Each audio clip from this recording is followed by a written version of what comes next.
নষ্ট হইও না বাপ। ইসলামের জন্য লড়বে কে বাপ? মুরব্বীরা তো চলে যাবে বাপ।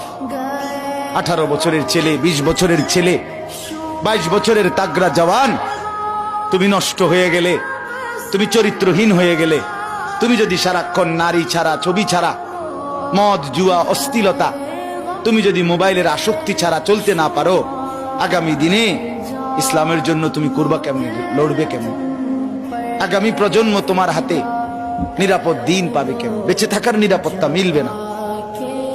বেঁচে থাকা 53 বছর বাংলাদেশের বয়স, 53 বছরের সমাজে বেনামাজির সংখ্যা যদি এত বেশি হয়, 53 বছরের ভিতরে মোবাইলে আসক্ত যুবকের সংখ্যা যদি এত বেশি হয়, 53 বছরের ভিতরে বেপর্দা নারীর পরিমাণ যদি এত বেশি হয়, এত মসজিদ মাদ্রাসা চারদিকে থাকার পরেও যদি এই মসজিদ মাদ্রাসা ষড়যন্ত্রের কারণে কমে যায়,